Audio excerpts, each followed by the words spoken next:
Hello everyone, I am Ankit Kumar and I welcome you all to Education Circuit. And if you are going to appear for FCAT examination, so I hope आपकी preparation बहुत अच्छी चल रही होगी। और आज हम देखेंगे कि कैसे एक हिंदी मीडियम कैंडिडेट होते हुए मैंने FCAT के एग्जामिनेशन में 300 में से 248 नंबर स्कोर किया, वो भी केवल 17 दिन की प्रिपरेशन के साथ में। ऑलराइट, तो आज मैं आपके साथ में अपने सीक्रेट और जो मेरी प्लानिंग होती थी वो मैं रिवील करने जा रहा हूँ। तो आज की इस वीडियो में हम देखेंगे कि FCAT में कहां से किन टॉपिक से सेट पैटर्न के क्वेश्चंस आते हैं, क्या मेरी स्ट्रेटजी और प्लानिंग हुआ करती थी जिससे कि मैं कम टाइम में कम प्रिपरेशन करके ज्यादा स्कोर करता था, कैसे हमको इस एग्जामिनेशन के लिए तैयारी करनी चाहिए और क्या हमारी एग्जाम को फेस करने के टाइम पर स्ट्रेटजी और प्लानिंग होनी चाहिए, किस तरीके से हमारा टाइम मैनेजमेंट होना चाहिए और किस तरीके से हमको कौन कौन से क्वेश्चंस को अटेम्प्ट करना चाहिए जिससे कि हम कम टाइम में ज़्यादा स्कोर कर सकें। ऑलराइट, ये सभी टॉपिक्स हम आज डिस्कस करेंगे और प्लीज़ कॉन्सेंट्रेट होकर बैठिए बिकॉज जो भी पॉइंट्स हम कवर करने जा रहे हैं ये सभी बहुत ही इंपॉर्टेंट हैं। देखिए, जो भी मैं सीक्रेट्स आज आपके साथ में शेयर करने जा रहा हूँ, इन सीक्रेट्स का इस्तेमाल करके आप भी डेफिनेटली 200 प्लस स्कोर बड़े आसानी से करेंगे FCAT के एग्जामिनेशन में। ओके, बशर्ते आपको ये पता होना चाहिए कि प्रिपरेशन कैसे करनी है, कहाँ से क्वेश्चंस आते हैं और किस तरीके से हमको एग्जामिनेशन में क्वेश्चंस को अटेम्प्ट करना चाहिए, क्या हमारी स्ट्रेटजी और प्लानिंग होनी चाहिए। देखिए, मेरे टाइम पर इस एग्जामिनेशन की कट ऑफ जाती थी 140 to 145 के अराउंड, और ये कट ऑफ क्लियर करने के लिए मैं जी तोड़ रात दिन एक करके खूब मेहनत करता था। बट डिस्पाइट ऑफ इट, जब रिजल्ट आता था कभी कट ऑफ 3 नंबर से रह जा रही है, कभी 2 नंबर से रह जा रही है, कभी 4 नंबर से रह जा रही है। उसके बाद बहुत ही मैसिव डिसअपॉइंटमेंट होती थी और हर बार हताशा हाथ लगती थी। ओके, तो मेरे ऐसे ही 2-3 अटेम्प्ट्स इन ए रो बेकार हुए। उसके बाद में I sat in alone and did introspection कि ऐसा क्या हो रहा है कि इतनी मेहनत करने के बावजूद भी कट ऑफ तक क्लियर नहीं हो पा रही है। तो उसके लिए मैंने FCAT के प्रीवियस ईयर्स के जो भी 5-6 साल के क्वेश्चन पेपर्स थे उनको एनालाइज किया और देखा कि कहाँ से और कितने क्वेश्चंस आते हैं। तो उनको मैंने नोट डाउन किया कि किस टॉपिक से कहाँ से किस तरीके से कितने क्वेश्चंस आ रहे हैं। ऑलराइट, और जब मैंने इस स्ट्रेटजी के साथ में प्रिपरेशन की, मेरे पास में 28 दिन थे। मात्र उन 28 दिन में मैंने एक शेड्यूल बनाया और इस स्ट्रेटजी के साथ में कि भी कहाँ से किस तरीके से क्वेश्चंस आ रहे हैं उसके साथ में मैंने प्रिपरेशन की। और जब मैं नेक्स्ट टाइम FCAT के लिए अपीयर होने गया तो next time I scored 192 marks out of 300। When I got 192 marks then my confidence level build up very high. जहां मेरा स्कोर 138 137 के आसपास वेरी करता था, अब मेरा एक साथ स्कोर पहुंच रहा है 192। उसके अगली बार जब मैं FCAT देने के लिए गया था तो मुझे तैयारी करने के लिए और भी कम टाइम मिला था। I got only 17 days to prepare because उससे पहले मैं एक SSB फेस करके आया था तो उसकी वजह से मुझे टाइम नहीं मिला था। Then I got only 17 days. I did my preparation for that attempt according to my strategy and plan which I followed in my last attempt, and this time I was more confident because my content was well prepared, and by using this in my next attempt I scored 248 out of 300। Alright, तो आप एक साथ variation देख सकते हैं, कहाँ 137 से 192 और फिर कहाँ 192 से 248 with in 17 days preparation only. तो आज हम देखेंगे कि वो तैयारी किस तरीके से की जाती है और कहाँ से क्वेश्चंस आते हैं। ऑलराइट, चलिए शुरू करते हैं। एंड बिफोर स्टार्टिंग सब्सक्राइब और बेल आइकन पर क्लिक करना मत भूलिए जिससे कि आपको सभी defence examinations like CDS, FCAT, NDA and INET, इन सभी एग्जामिनेशंस के लिए करंट अफेयर्स एंड GK और SSB इंटरव्यू में पूछे जाने वाले लेटेस्ट GD एंड लेक्चरेट के टॉपिक्स एंड पर्सनल इंटरव्यू में पूछे जाने वाले क्वेश्चंस, इन सभी से रिलेटेड वीडियोस आपको टाइम टू टाइम मिलती रहें और आप अच्छा परफॉर्म कर सकें। ओके, चलिए शुरू करते हैं। और देखिए, ये सब चीज़ जानने से पहले चलिए सबसे पहले FCAT एग्जामिनेशन के बारे में थोड़ा सा जान लेते हैं। FCAT साल में 2 बार ऑनलाइन माध्यम से कंडक्ट कराया जाता है और टोटल क्वेश्चंस की बात करें तो टोटल नंबर ऑफ क्वेश्चंस होते हैं 100 and for each question 3 marks होते हैं। और यदि टोटल यानी कि मैक्सिमम मार्क्स की बात करें तो 100 into 3 इट इज़ 300। और यदि कट ऑफ की बात करें जो आजकल जारी है वो है 155 to 165। देखिए, वेरी भी हो सकती है, आपको कट ऑफ अपने माइंड में जो लेके चलना है, जो अपना एम लेके चलना है। यदि कट ऑफ क्लियर करने के लिए ही आप एग्जाम दे रहे हैं तो आपके कट ऑफ का टारगेट 180 होना चाहिए बिकॉज कट ऑफ कभी भी कितनी भी वेरी हो सकती है। आप ही 155 और 165 का टारगेट लेके ना चले। ये मैं वो बता रहा हूँ जो अभी आजकल कट ऑफ चल रही है, लेकिन यदि आपको सेफ स्कोर रखना है तो आपको 180 का टारगेट लेके चलना चाहिए। और यदि हम कट ऑफ को क्लियर करने की बात करें, यदि हमको 155 और 165 मार्क्स लेके आने हैं तो हमको सही क्वेश्चंस करने की जरूरत है 52 टू 55। ऑलराइट, 55 3 जा 165, यानी कि 100 में से केवल 55 क्वेश्चंस हमको सही करने हैं। 45 क्वेश्चंस यदि हम ना भी अटेम्प्ट करें, देखिए 55 सही होने का मतलब फिर आपका कोई नेगेटिव नहीं होना चाहिए, और यदि नेगेटिव होते हैं तो आपको 165 मार्क्स लाने के लिए 55 से भी ज़्यादा सही करने पड़ेंगे, और 180 के लिए आपको 60 क्वेश्चंस अटेम्प्ट करने ही पड़ेंगे जो कि सभी सही होने चाहिए। ऑलराइट, लेकिन हम केवल कट ऑफ क्लियर करने की बात नहीं कर रहे हैं, we are talking about 200 plus score हम कैसे करें। Because after clearing your SSB interviews जब फाइनल मेरिट लिस्ट लगती है तो उसमें एफकेट का स्कोर बहुत मायने रखता है, और जो टॉपर्स होते हैं उनका स्कोर मोर देन 200 होता है, वो 240 230 की रेंज में उनका स्कोर वेरी करता है। तो सभी पॉइंट्स को अच्छे से समझिए। आज की ये वीडियो देखने के बाद आप भी 200 प्लस स्कोर करने लगेंगे बड़े आसानी के साथ में। अब देखिए क्वेश्चंस और उनके वेटेज के बारे में जान लेते हैं।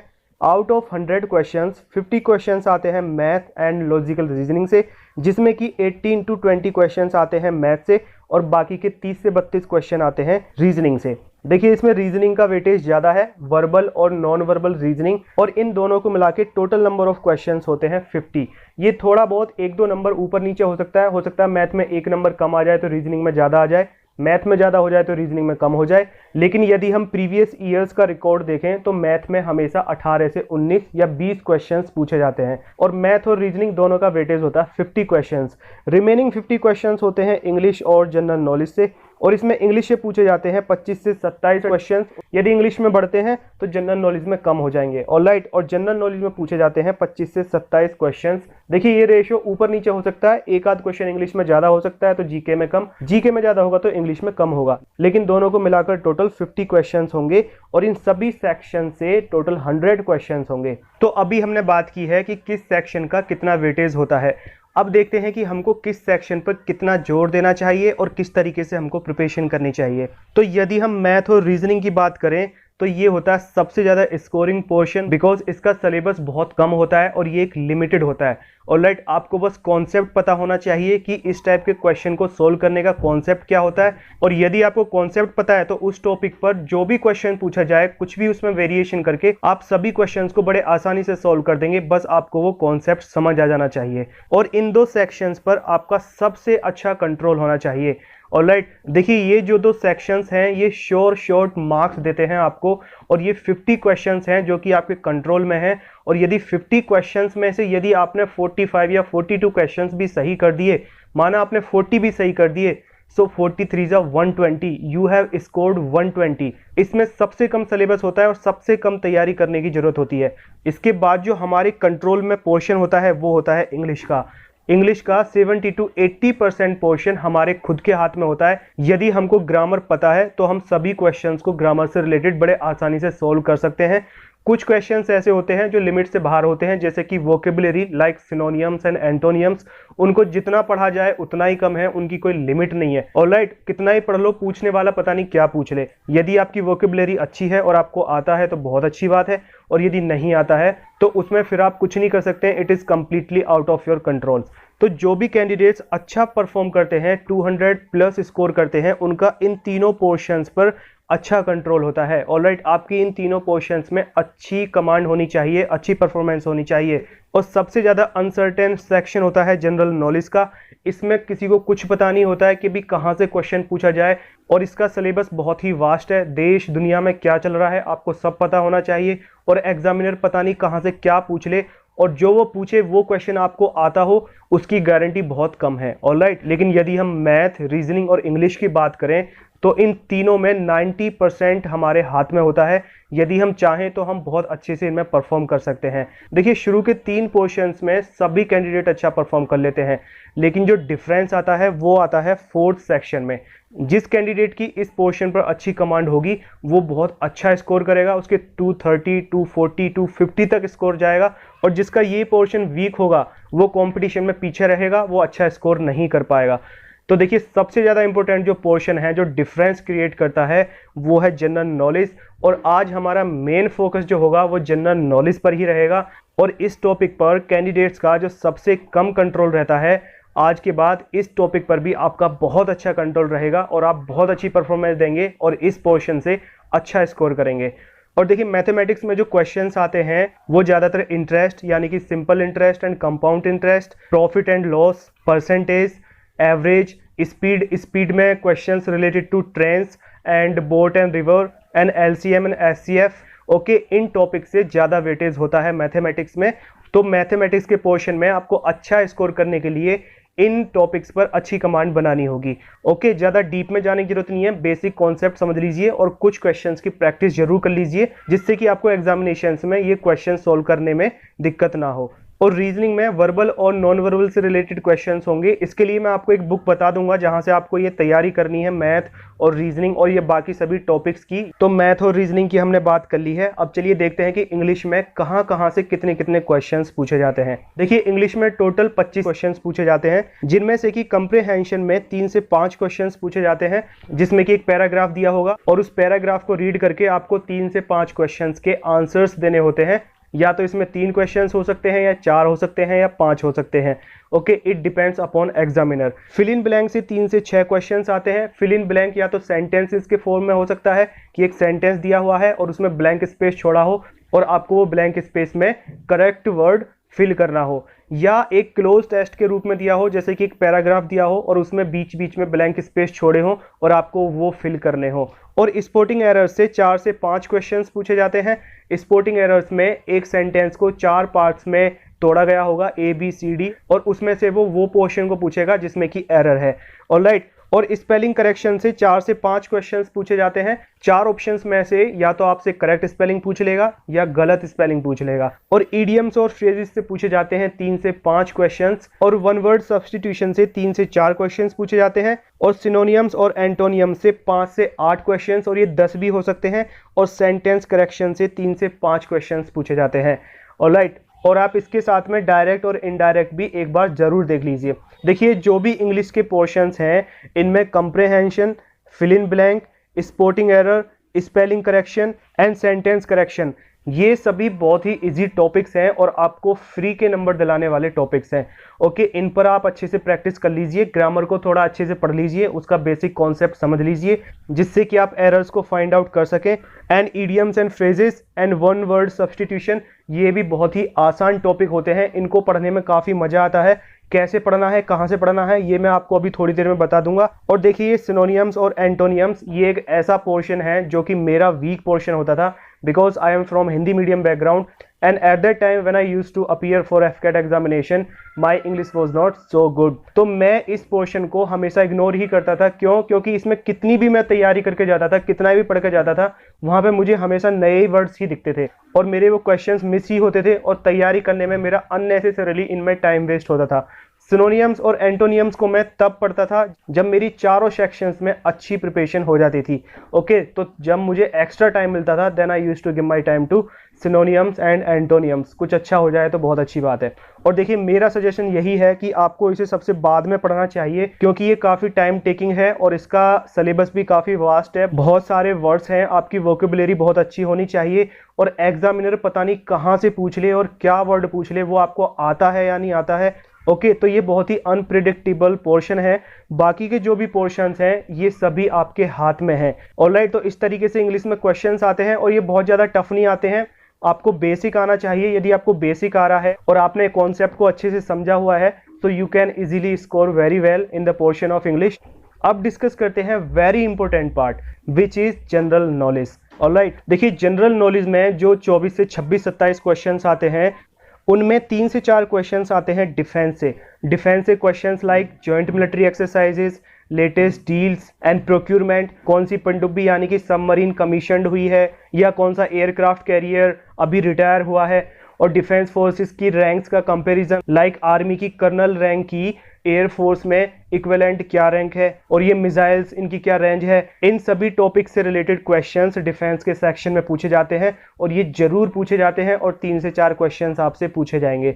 ओके, पूछ लेगा कि सागरिका मिसाइल की रेंज क्या है और ये कहाँ से लॉन्च की जाती है। ऑलराइट, और इस सेक्शन के लिए जॉइंट मिलिट्री एक्सरसाइज काफ़ी इंपॉर्टेंट है और जॉइंट मिलिट्री एक्सरसाइज से रिलेटेड मैं जल्दी ही आपके एग्जाम होने से पहले एक सेपरेट वीडियो बनाऊंगा जिससे कि आपका इस टॉपिक से क्वेश्चन मिस ना हो।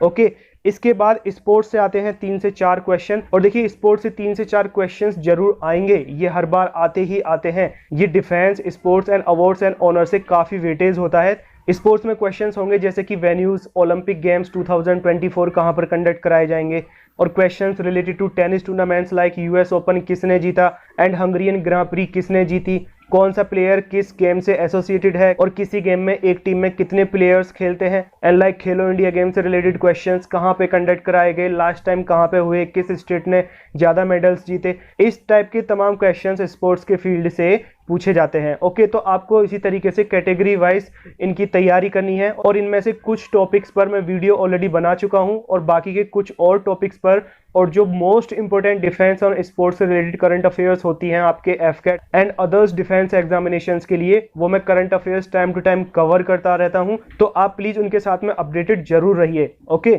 इसके बाद फिल्म फेयर अवार्ड से 2 to 3 क्वेश्चंस आते हैं। ये देखिए म्यूजिक और मूवी इंडस्ट्री से रिलेटेड जो अवार्ड्स होते हैं like Grammy awards, Oscar awards, BAFTA, Filmfare awards etcetera, इन सभी टॉपिक से भी क्वेश्चंस पूछे जाते हैं। लाइक बेस्ट मूवी का अवार्ड किसको मिला, बेस्ट एक्टर एक्ट्रेस का अवार्ड किसको मिला। तो एफकेट के एग्जाम में इन टॉपिक से भी क्वेश्चंस जरूर पूछे जाते हैं।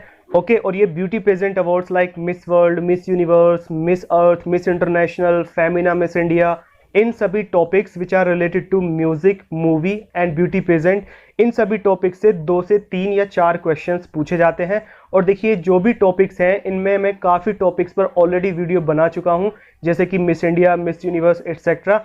तो यदि आपने वो वीडियोस नहीं देखी हैं तो आप प्लीज़ एग्जामिनेशन में अपीयर होने से पहले वो वीडियोस जरूर देख लीजिए। इन वीडियोस के साथ में कंप्लीट प्लेलिस्ट का लिंक आपको ऊपर आई बटन में और नीचे डिस्क्रिप्शन बॉक्स में दिया हुआ है, और ये वीडियोस आपको एंड स्क्रीन पर भी देखने को मिल जाएंगी। ओके, और देखिए सिविलियन अवार्ड से एक क्वेश्चन पूछा जाता है। Civilian awards like Bharat Ratna, Padma awards, Padma Bhushan, Padma Vibhushan, और ये गैलेंट्री अवार्ड से भी एक क्वेश्चन पूछा जाता है।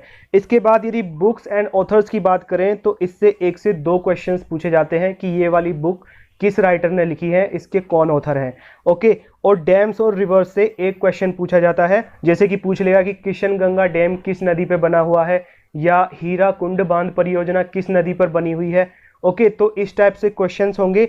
और national parks and wild life sanctuary से रिलेटेड एक क्वेश्चन होता है, जैसे कि कान्हा नेशनल पार्क कहाँ पर है, दुधवा नेशनल पार्क कहाँ पर है, एंड ग्रासलैंड्स जैसे कि pampas grasslands and downs grasslands ये कहाँ पर पाए जाते हैं। ओके, मॉर्निंग शिफ्ट में पूछ लेगा कि पंपास ग्रासलैंड्स कहाँ पर पाए जाते हैं, और इवनिंग शिफ्ट में पूछ लेगा कि डाउन्स ग्रासलैंड्स कहाँ पर पाए जाते हैं, लेकिन क्वेश्चन सेम टॉपिक से होगा। और देखिए बहुत ही छोटे टॉपिक हैं। ओके, और इनके अलावा जीके के पोर्शन में एक क्वेश्चन हेडक्वार्टर से पूछा जाता है, जैसे कि यूनेस्को का हेडक्वार्टर कहाँ पर है, फीफा का हेडक्वार्टर कहाँ पर है, और एक क्वेश्चन कैपिटल से रिलेटेड पूछा जाता है, जैसे कि तुर्कमेनिस्तान की कैपिटल कहाँ पर है।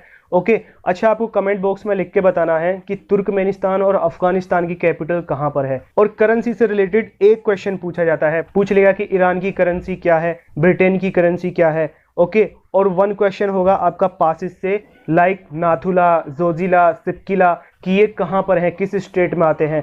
और इसके बाद में एक क्वेश्चन आएगा साइंटिफिक इंस्ट्रूमेंट से, जैसे कि भूकंप को मापने के लिए कौन सा यंत्र इस्तेमाल किया जाता है, लिक्विड की विस्कोसिटी मापने के लिए कौन सा यंत्र इस्तेमाल किया जाता है, तो इससे एक क्वेश्चन पूछा जाता है। और रिप्रेजेंटेटिव्स, जैसे कि यूनाइटेड नेशंस में इंडिया के परमानेंट रिप्रेजेंटेटिव्स कौन है, एम्बेसडर कौन है, और जो नए अपॉइंटमेंट्स हुए हैं जैसे कि एक्सटर्नल अफेयर्स के लिए इंडिया के स्पोक पर्सन कौन है। ओके, तो इस टाइप से एक क्वेश्चन होता है। और 2 से 3 क्वेश्चन होते हैं हिस्ट्री से, तीनों पोर्शन से, एंशियंट, मॉडर्न और मध्यकालीन भारत। देखिए एंशियंट हिस्ट्री से जो क्वेश्चंस ज़्यादातर होते हैं वो होते हैं वेद से रिलेटेड, और ये सभ्यताएं जो रही हैं लाइक सिंधु घाटी की सभ्यता, हड़प्पा की सभ्यता, एंड जो धर्म से रिलेटेड है लाइक जैन धर्म, बुद्ध धर्म, इनसे रिलेटेड क्वेश्चन पूछा जाता है। और यदि हम उसके बाद की बात करें तो ये ब्रिटिश गवर्नमेंट के जो ये वायसराय हुआ करते थे, इनसे रिलेटेड क्वेश्चन अक्सर पूछे जाते हैं कि किसके कार्यकाल में ये घटना हुई थी, चोरी चोरा कांड किसके कार्यकाल में हुआ था, किसने क्या डिसीजन लिया था, इंडिया के आज़ाद होने पर कौन वायसराय थे। ऑलराइट, इस टाइप से क्वेश्चंस होंगे। और यदि हम मध्यकालीन इतिहास की बात करें तो ये युद्ध से रिलेटेड क्वेश्चंस आते हैं कि लाइक पानीपत का युद्ध कहाँ पर हुआ है। देखिए मैं सभी चीज़ें आपको डिटेल में इसलिए बता रहा हूँ, यदि आप पहली बार इसकी तैयारी करने जा रहे हैं तो आपको एक फेयर आइडिया मिल सके कि कहां कहां से कैसे कैसे क्या क्या क्वेश्चंस पूछे जाते हैं, जिससे कि आप सीधा उन्हीं पॉइंट्स को पकड़े जिनको तैयार करने की जरूरत है, instead of going with rat race and just spend your time in preparation. और पॉलिटी से 2 से 3 क्वेश्चंस पूछे जाते हैं। पॉलिटी में लाइक प्रेसिडेंट की पावर्स क्या है, संसद में, राज्यसभा और लोकसभा में किस तरीके से कोई विधेयक पारित होता है, कितने मेंबर्स होते हैं, और प्रेसिडेंट का चुनाव कैसे होता है, प्रेसिडेंट और प्रधानमंत्री बनने की आयु कितनी होनी चाहिए, इनसे रिलेटेड क्वेश्चंस पूछे जाते हैं।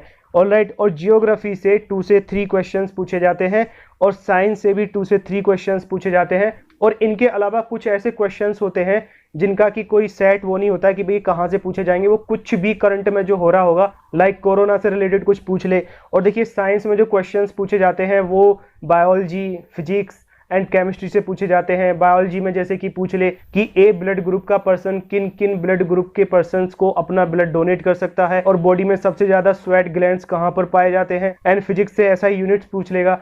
तो इस तरीके से जनरल नॉलेज का पोर्शन डिवाइडेड है। तो इस तरीके से इन टॉपिक से इतने इतने क्वेश्चंस पूछे जाते हैं, और यदि आप इस तरीके से तैयारी करते हैं तो आप कम टाइम में इस पोर्शन पर अपनी अच्छी पकड़ ले सकते हैं, और इस पोर्शन का 90% पोर्शन आपकी कमांड में आ जाएगा और आप अच्छा परफॉर्म करेंगे। ओके, ये जितने भी 230 एंड 240 स्कोर करने वाले होते हैं एफकेट के एग्जामिनेशंस में, वो इसी तरीके से तैयारी करते हैं, राइट। और देखिए इसके अलावा आपको एफकेट के ओल्ड ईयर्स के क्वेश्चन पेपर सॉल्व करने हैं, और लेटेस्ट एसएससी सीजीएल के इंग्लिश और जीके वाले पोर्शन को इनको कवर करना है। देखिए इसकी काफ़ी सारी वीडियोस यूट्यूब पर अवेलेबल रहती हैं। काफ़ी ऐसे चैनल्स हैं जो कि एसएससी सीजीएल के ये इंपॉर्टेंट क्वेश्चंस यूट्यूब पर वीडियो बना के अपलोड करते रहते हैं, तो आप प्लीज़ उनको फॉलो कीजिए। और ये एफकेट के ओल्ड ईयर्स के क्वेश्चन पेपर्स और एसएससी सीजीएल की वीडियो से आपको जीके और इंग्लिश के क्वेश्चंस देखने हैं, क्योंकि ओल्ड ईयर्स के पेपर से और एसएससी सीजीएल के क्वेश्चन से as it is questions copy paste होते हैं एफकेट के एग्जामिनेशंस में। तो देखिए अभी तक तो हमने ये देखा कि किस टॉपिक का क्या वेटेज होता है और किस टॉपिक से कितने कितने क्वेश्चंस पूछे जाते हैं। ऑलराइट, अब देखते हैं कि ये तैयारी कहाँ से करनी है और कैसे करनी है। तो देखिए logical reasoning and English and some portion like 30% portion of general knowledge, इन सभी की तैयारी के लिए बेस्ट बुक है अरिहंत की एफकेट की बुक, जो कि आप अभी स्क्रीन पर देख रहे हैं। मैं यही बुक फॉलो करता था। हो सकता है ये मार्केट में कुछ अलग कवर प्रिंट में अवेलेबल हो, लेकिन मेरे टाइम पर इसका कवर प्रिंट ये हुआ करता था। And for AFCAT examination this is the best book. मैं देखिए इस बुक का प्रमोशन नहीं कर रहा हूँ, मैंने हमेशा एफकेट की तैयारी इस बुक से की है, so that is why I am suggesting you. इस बुक में एफकेट में जिस तरीके से क्वेश्चंस आते हैं, जिन टॉपिक से क्वेश्चंस आते हैं, उन सभी टॉपिक्स को पॉइंट टू पॉइंट दिया गया है, और जीके के कुछ पोर्शन को छोड़ के बाकी का math, reasoning, English and GK ये सभी इसी बुक से आते हैं, और सभी चीज़ें बड़ी सिंपलेस्ट वे में इसमें एक्सप्लेन की गई हैं। और मैथ और रीजनिंग तो आपको इसके अलावा कहीं और से पढ़ने की जरूरत है ही नहीं। यदि आपने इसकी मैथ और रीजनिंग लगा ली है तो आपको उसमें और कुछ पढ़ने की जरूरत नहीं होगी, आप सभी क्वेश्चंस को बड़े आसानी से कर देंगे। कोई भी क्वेश्चन मैथ और रीजनिंग का इस बुक से बाहर नहीं जाएगा कि उसका कॉन्सेप्ट इस बुक में एक्सप्लेन ना किया गया हो। ऑलराइट, देखिए मेरा सजेशन यही है कि आपको सबसे पहले इस बुक से तैयारी करनी चाहिए, और यदि इसके बाद भी आप कुछ और एडवांस जाना चाहते हैं then you can prefer any book whatever you want.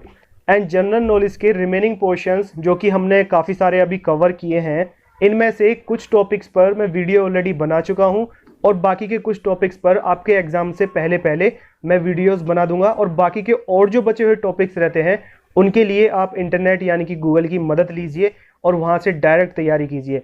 Okay, देखिए इनमें काफ़ी सारे टॉपिक्स ऐसे हैं जिनको कि किताब से पढ़ने की ज़रूरत नहीं है, वो आपको इंटरनेट से ही जो लेटेस्ट करंट अफेयर्स के होते हैं वो आपको वहीं से प्रिपेयर करने होंगे, और उसमें मेरी पूरी कोशिश होगी कि मैं आपकी अच्छे से मदद करूं।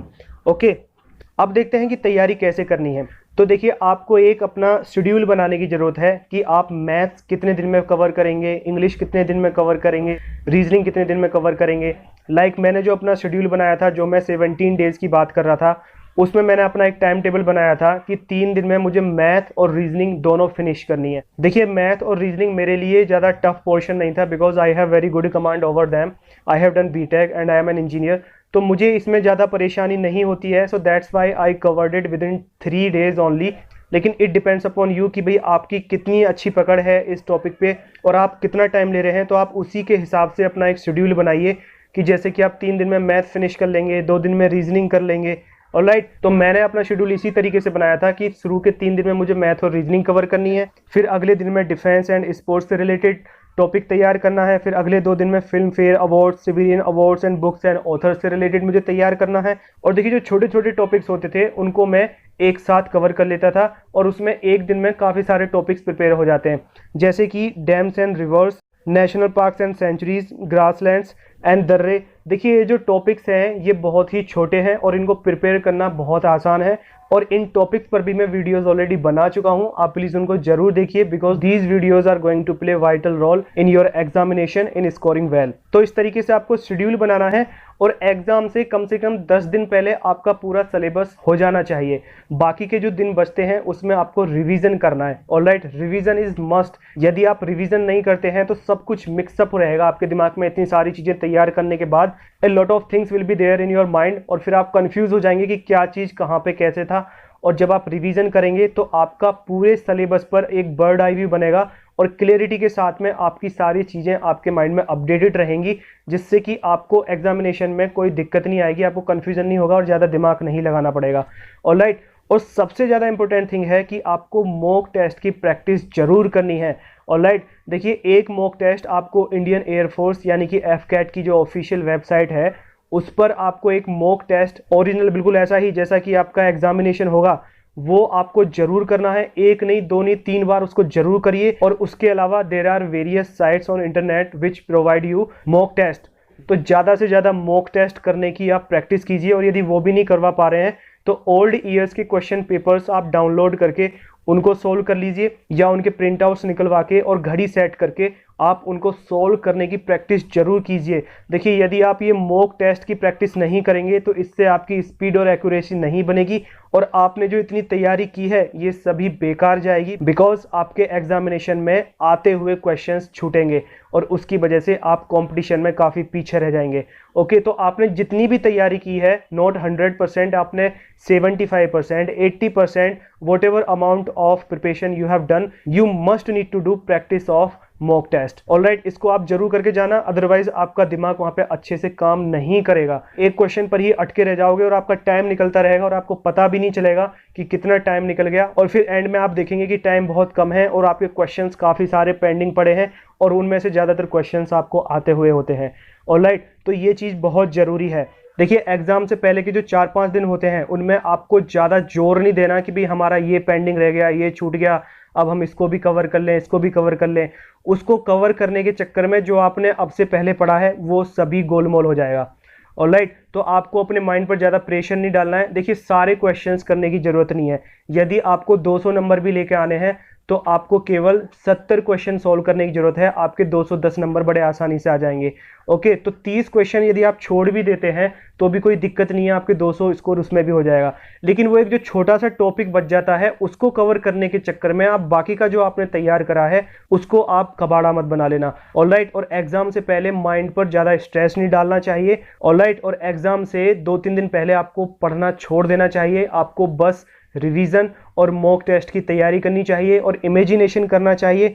ऑलराइट, मैं इसी तरीके से करता था जिसका कि मुझे बहुत ज़्यादा बेनिफिट मिला था। देखिए मैं जितने भी कॉम्पिटिटिव एग्जामिनेशंस होते हैं मेरी सभी में यही स्ट्रेटजी होती है, एंड टाइम पर मैं बिल्कुल भी पढ़ाई नहीं करता हूँ। इससे क्या है कि दिमाग फ्री रहता है, उसमें स्ट्रेस नहीं रहती है और वो अपनी इफ़िशियंसी के साथ में काम करना है।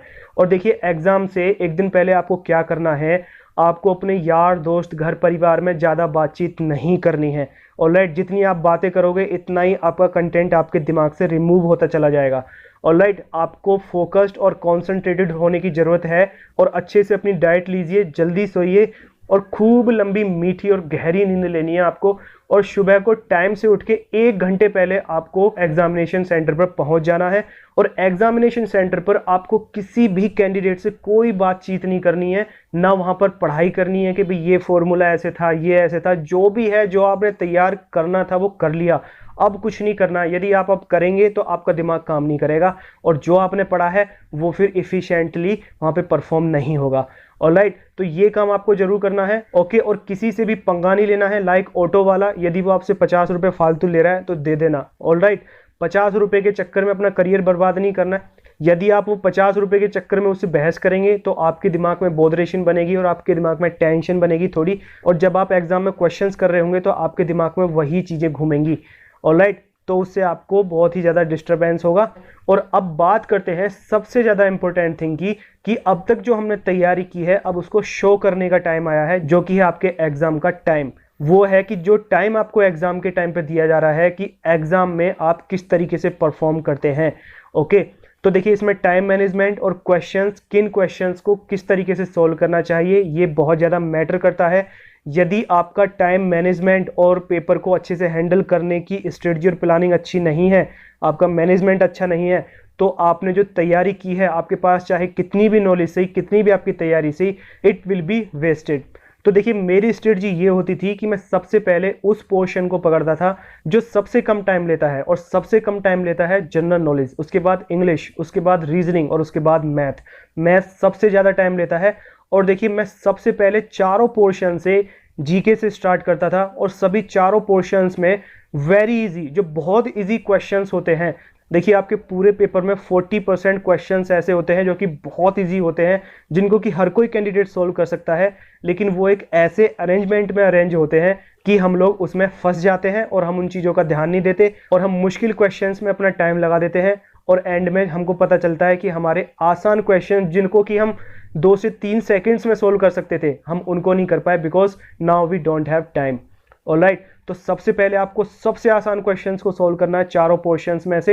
ये नहीं सोचना कि भाई रीजनिंग मेरा इंटरेस्टिंग पोर्शन है, मेरी अच्छी कमांड है, तो मैं पहले सभी क्वेश्चंस रीजनिंग के ही करूं। देखिए इसमें आपका फोकस होना चाहिए हाई स्कोर पे, ना कि अपने इंटरेस्ट के टॉपिक को सोल्व करने पर। ऑलराइट, उसको कोई देखने नहीं जा रहा है। यदि इस तरीके से आप करते हैं और आपने 40 क्वेश्चन भी कर दिए, आप बिलीव कीजिए कि ये 40 क्वेश्चन आप शुरू के 30 मिनट्स में कर लेंगे। और यदि आपके ये 40 क्वेश्चन हो गए तो 40 × 3 इट इज़ 120, और आपकी कट ऑफ जाती है 160 के अराउंड, और आप 120 मार्क्स शुरू के 30 मिनट में ही कर चुके हैं। तो अब आपको केवल 40 मार्क्स लाने की जरूरत है यदि कट ऑफ क्लियर करने की बात करें, और उसके लिए आपको केवल 14 और क्वेश्चन सॉल्व करने की जरूरत है, जिसके के लिए आपके पास में अगला 1.5 घंटा है। तो इससे आप कंपटीशन में आ चुके हैं, और आपके ऊपर जो प्रेशर है वो रिलीज हो जाता है, और आप बहुत कॉन्फिडेंट फील करते हैं कि भी 120 number I have already scored. Okay, उसके बाद जो भी आप परफॉर्म करते हैं वो आपका फिर ऐड होता चला जाता है, उससे फिर आपकी आगे कंपटीशन में आपका स्कोर बनता जाता है। ओके, तो देखिए ये थी मेरी स्ट्रेटजी, किस तरीके से मेरे को तैयारी करनी है, कहाँ से तैयारी करनी है, और एग्जाम में मुझे किस तरीके से अपनी प्लानिंग्स का एग्जीक्यूशन करना है, and good presence of mind मुझे वहाँ पे दिखाना है। ऑलराइट, इन सभी चीज़ों को ध्यान में रखना बहुत ज़रूरी है। यदि आप किसी भी एक चीज़ को मिस कर रहे हैं तो आप अच्छा परफॉर्म नहीं कर पाएंगे। आपने चाहे बेसिक कितनी भी अच्छी तैयारी कर ली है, यदि आपने मॉक टेस्ट नहीं लगाए हैं और आपका एग्जामिनेशन में एग्जीक्यूशन, आपका टाइम मैनेजमेंट अच्छा नहीं है, तो आपकी सारी मेहनत बेकार है। Because this is a race, competition है, आप रेस में उतरे हैं, तो आपको यहाँ पर हर चीज़ के बारे में अच्छे से परफॉर्म करना होगा, हर चीज़ पर आपकी अच्छी कमांड होनी चाहिए। ऑलराइट, और यदि आपको AFCAT and other defence examinations like CDS, NDA, INET और SSB से रिलेटेड कोई भी डाउट है, so you are most welcome, you can write down me in the comment box, I will definitely reply. और आपका एफकेट के लास्ट अटेम्प्ट में कितना स्कोर रहा था और इस बार कितना बनता है, ये भी आपको कमेंट बॉक्स में ऑनेस्टी के साथ में लिखना है। और देखिए ये सभी डिफेंस के कॉम्पिटिटिव एग्जामिनेशंस के लिए top most GK and current affairs जो कि सेट पैटर्न के क्वेश्चंस होते हैं, जो कि सभी हमने अभी डिस्कस करे हैं, इन सभी से related videos time to time पाने के लिए सब्सक्राइब और बेल आइकन पर क्लिक कर दीजिए, जिससे कि ये वीडियोस आपको टाइम टू टाइम मिलती रहे और आपकी इन पर अच्छी कमांड रहे और आप अपने एग्जामिनेशंस में अच्छा परफॉर्म कर सकें।